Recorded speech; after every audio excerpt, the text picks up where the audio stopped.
नमस्कार दोस्तों, मैं अविस्मरणीय अनुभूति के अपने चैनल में स्वरचित कहानी वो दिन की भूमिका आपको बता चुकी हूँ। चलते हैं भाग 1 की ओर। अनामिका और अनुभव का परिचय मात्र परिचय तक नहीं थमा। अनुभव ने पूछ लिया, आप कौन से कॉलेज में हैं? अनामिका, अरे मैं भी फर्स्ट ईयर में ही हूँ। क्या इतनी उम्र लग रही है कि मुझे आप कहोगे? दोनों हंसने लगे। अनामिका बहुत ही सरल और खुश मिजाज वाली लड़की थी। अनुभव, नहीं बस यूं ही, अभी तो मिले हैं ना। ओके ठीक है, कौन से कॉलेज में हो? क्या कोर्स लिया है? अनामिका, यहीं पीछे इशारा करते हुए। और तुम्हारा कॉलेज कौन सा है? अनुभव थोड़ा सोच में पड़ गया, क्योंकि वो यूं ही बिना सोचे ही अनामिका के पीछे बस से नीचे उतर गया था। मुस्कुराते हुए अपने कॉलेज और कोर्स का नाम बताया। अनामिका, तो यहाँ पर क्यों उतर गए? ओ, कहीं मेरे पीछे तो नहीं? अनुभव थोड़ा हिचकिचाया और बोला, दरअसल मुझे अपना कॉलेज पता ही नहीं कहाँ है। अनामिका, ओ, तुम अगली बस में चढ़ जाओ, जहाँ खाली होगी वहीं आखिर में आता है तुम्हारा कॉलेज। अनुभव शुक्रिया कहकर अगली बस में चढ़ गया। कॉलेज पहुंचते ही थोड़ा डरते डरते क्लास की तलाश जारी करने लगा। मन में सीनियर्स का डर, कहीं रैगिंग ना हो जाए क्लास की। और हर कॉलेज की लड़की उसे अनामिका ही दिख रही थी। शायद पहली बार किसी अनजानी लड़की से अकेले में बात की थी। परिवार और रिश्तेदारी में तो हम लड़के लड़कियां आपस में बात करते ही रहते हैं, पर मित्रवत से कुछ अलग भाव शायद मन में अब घर कर गया था। 3 क्लासों के बाद बाहर निकलकर लाइब्रेरी की तलाश करने लगा तो अनुभव लॉबी से गुजर ही रहा था कि कुछ सीनियर्स ने उसे इशारा करके अपने पास बुलाया। घबराई हुई सूरत देखकर पता लगने में देर ना लगी कि ये फ्रेशर है। सीधा साधा सा अनुभव उनको हेलो कहता है। सीनियर उसे कैंटीन की ओर ले जाते हैं और कहते हैं, कैंटीन वाले भैया के पैर छूकर कहो मैं आपका छोटा भाई हूँ, आशीर्वाद दीजिए कि मैं फर्स्ट आऊँ। सब जोर से हंसने लगे। अनुभव थोड़ा घबराया, पर अनुभव बहुत ही विनम्र था। वह सरलता से कैंटीन वाले भैया के पास गया, हाथ जोड़कर और पैर भी छू ही लिए। मैं तुम्हारा छोटा भाई हूँ, मुझे आशीर्वाद दीजिए, मैं फर्स्ट आऊँ। कैंटीन वाला शायद भावुक हो गया। उसने उसे गले से लगा लिया और आशीर्वाद दिया, हाँ तुम ज़रूर फर्स्ट आओगे, सीनियर्स के लिए ये रैगिंग होगी। पर अनुभव ने एक बहुत ही प्यारा सा रिश्ता जोड़ लिया था। सब ने उसके लिए तालियां बजाई और कहा, बहुत बहादुर हो यार। बाकी कक्षाओं को ख़त्म कर अब समय आ गया था घर जाने का। अब अनुभव समझ गया था कि घर कैसे लौटना है। वहीं से बस में बैठ गया।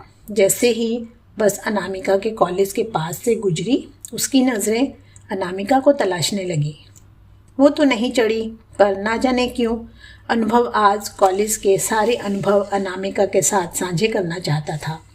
घर पहुंचा, माता पिता भाई बहन सब ने पूछा, कैसा रहा आज का दिन?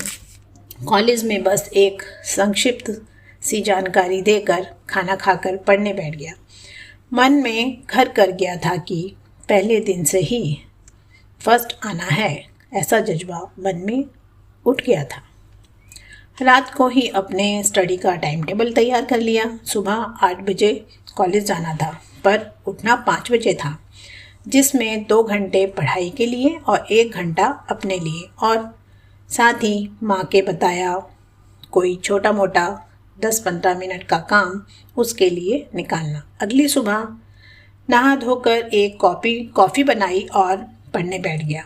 पिता ने जब अनुभव को अपने आप उठकर पढ़ने के लिए बैठा देखा, वह खुश हो गए। माता पिता जब संतान को जिम्मेदार होता देखते हैं तो मन में एक संतुष्टि महसूस होती है। 8 बजते ही घर से निकल कर स्टॉप पर चला गया।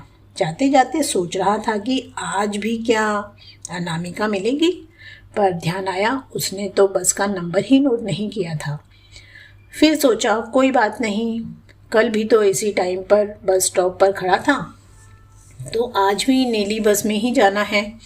अभी यह समझ नहीं आया था कि नीली कॉलेज की बस सिर्फ एक ही नहीं है, पर नज़रें फिर भी वो चेहरा देखना चाह रही थीं। नीली बस आई और अनुभव चढ़ गया, पर नज़र सभी और घुमाकर देखा, अनामिका तो नज़र आई नहीं।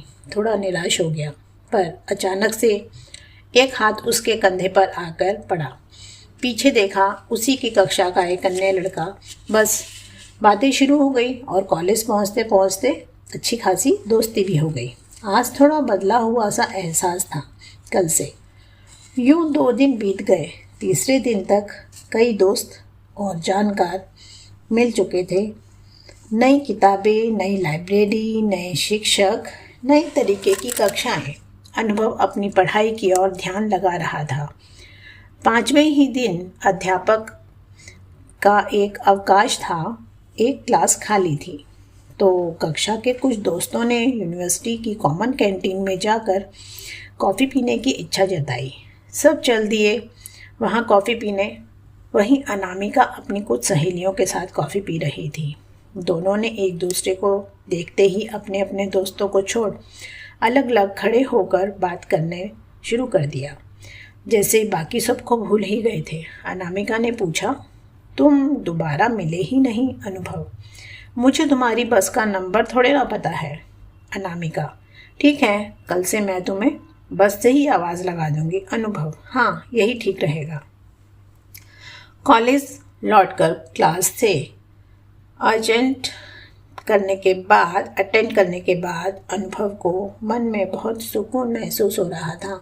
मन में अनामिका का चेहरा देखने की चाह थी जो पूरी हो गई थी ना। अनुभव अपने बनाए पढ़ाई के टाइम टेबल पर बहुत ही नियम के अनुसार चल रहा था। माता पिता और अनामिका के सामने उन्हें अच्छा जो बनना था और साथ ही अपने लक्ष्य को पाना, टॉप करने का, उसे पूरा करना था। इस उम्र में लाजमी है ये सब। अनामिका बेबाक किस्म की लड़की थी। अभी उसने वो महसूस नहीं किया था जो अनुभव महसूस कर रहा था।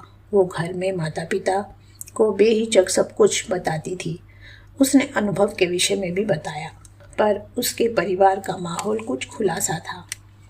पर संस्कारों की कमी वहाँ भी नहीं थी। शिष्टता उसके व्यक्तित्व में झलकती थी।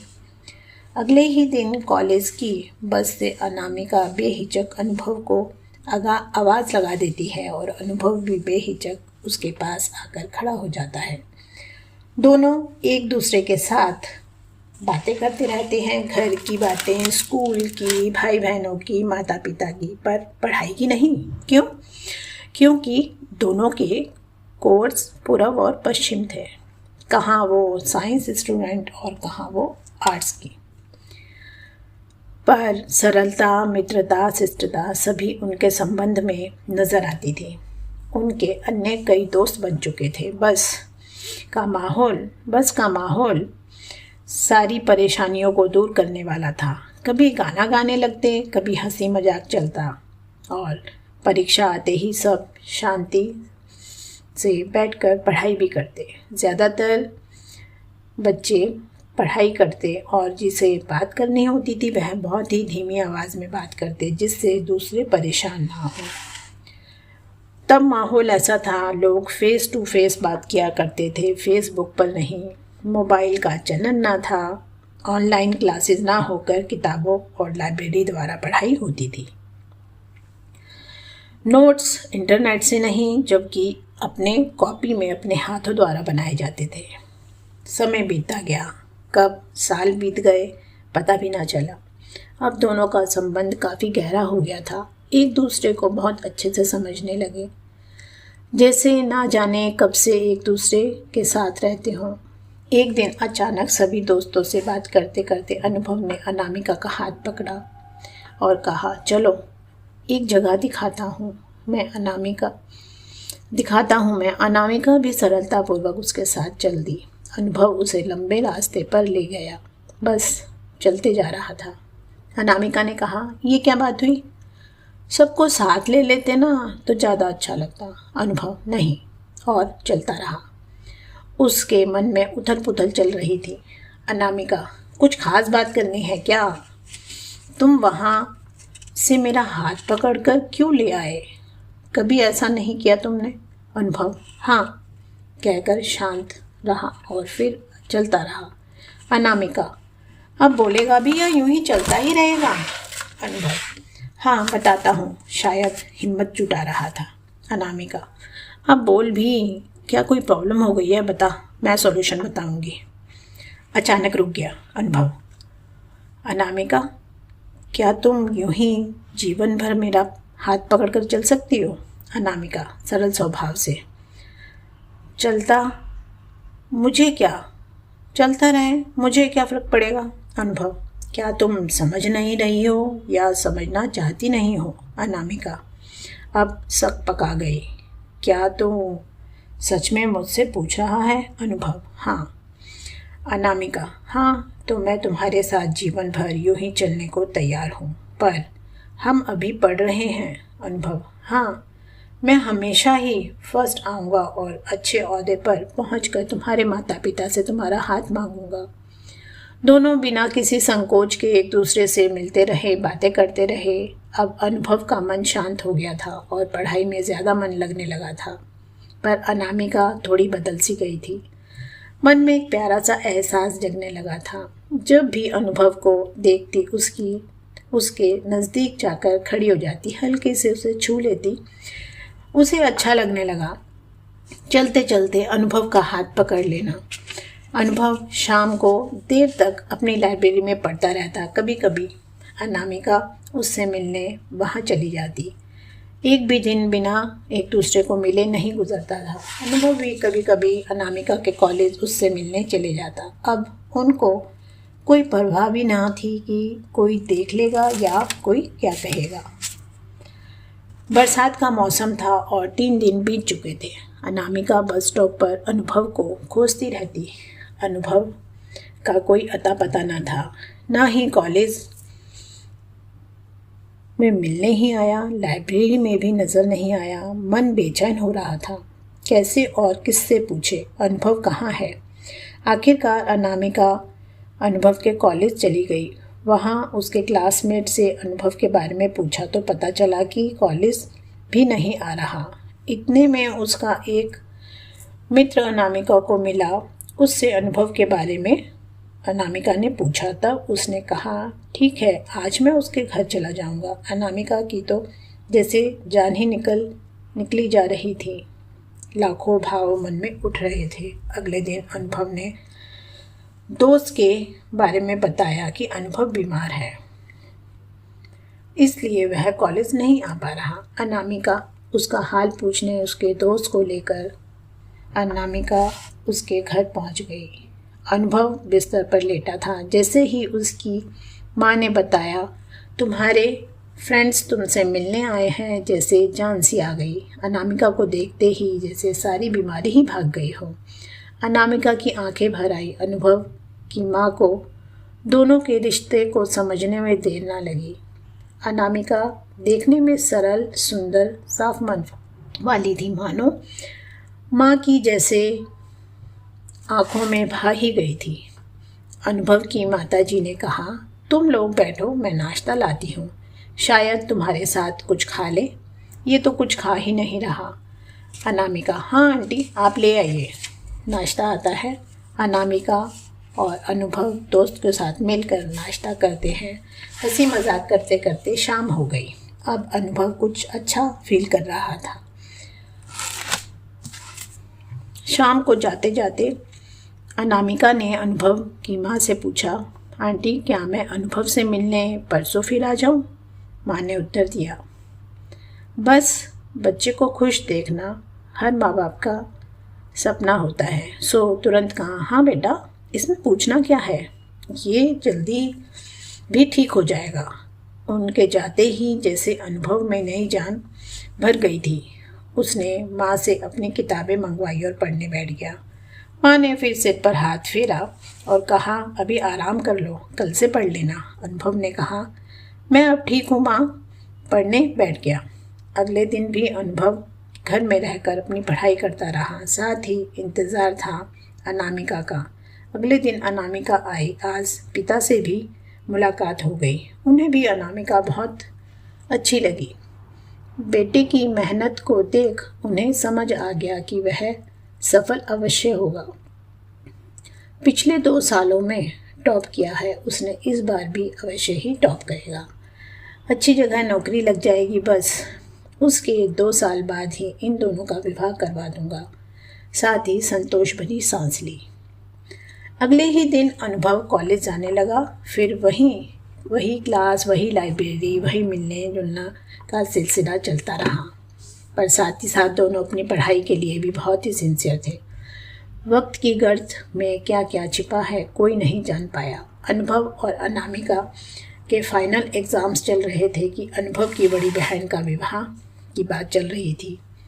योजना तो थी कि अनुभव की परीक्षा समाप्त होते ही बहन की शादी करवा दी जाए, जिससे वह कुछ हाथ बटा सकेगा। शादी परिवार की सहमति से ही हो रही थी, परंतु थी एक लव मैरिज। उसके जीजा भी एक अच्छी नौकरी करते थे, उसी के बहन के ऑफिस के अच्छे पद पर थे। शादी की तैयारियां चल रही थी, एग्ज़ाम समाप्त हो चुके थे। अनुभव और उसके दोस्त सभी तैयारियों में सहायता करवा रहे थे। अनामिका को मेहंदी लगाने का बहुत शौक था, तो अनुभव की बहन से बोली, दीदी चाहे तैयार आप पार्लर में हो जाना, लेकिन मेहंदी मैं ही लगाऊंगी। मैं बहुत ही सुंदर मेहंदी लगाती हूँ, पूरे हाथ और पूरी बाजू पर लगाऊंगी, आपको ज़रूर पसंद आएगी। अनुभव की बहन, ठीक है तुम ही लगा लेना। खुश? अनामिका मुस्कुराई और दीदी को गले से लगा लिया। अनामिका ये छोटी सी हरकतें मानो सबके मन को भा जाती हों। उसका व्यक्तित्व पर यही छोटे छोटे भाव 4 चांद लगा देते थे। शादी की सारी तैयारियां हो गई। छोटी छोटी सी चीज़ें जो बारात के आने से पहले आनी थी, उसमें अनुभव और उसके दोस्तों ने इकट्ठी करने में बहुत सहायता करवाई। कल शाम से ही रात तक अनामिका अनुभव की दीदी को बड़े दिल से मेहंदी लगा रही थी। अनुभव बीच बीच में आकर देख लेता। उसके मन में अनामिका के लिए भी वही एहसास पलने लगा जब अनामिका उसके नाम की अपने हाथ पर मेहंदी लगाएगी। सारी रात गाने और खुशी की चहल पहल चलती रही। आज सुबह से ही अनुभव की माँ विभिन्न प्रकार के रिवाजों को पूरा करने में व्यस्त थी। अनुभव, माँ आप चाय तो पी लो, थक चुकी होगी, कितनी सुबह से उठ गई हो। माँ ऐसा ही होता है बेटा, जब घर में बेटे की शादी होती है। तेरी शादी में भी तो सब करना होगा। और मुस्कुराने लगी। प्यार से अनुभव के सिर पर हाथ फेरा। जा मेहमानों को देख ले। अनुभव मुस्कुराया और चला गया। मेहमानों को देखने लगा। दीदी और अनामिका के लिए कमरे में नाश्ता लेकर गया। हल्का सा मेकअप किए हुए अनामिका गुलाबी ड्रेस में बैठी हुई थी। उसे देखकर अनुभव बहुत मन में खुश हुआ। दीदी अब देखता ही रहेगा। अनुभव सक पका सा गया। नहीं तो आपको नाश्ता देने आया हूँ। दीदी रख और जा।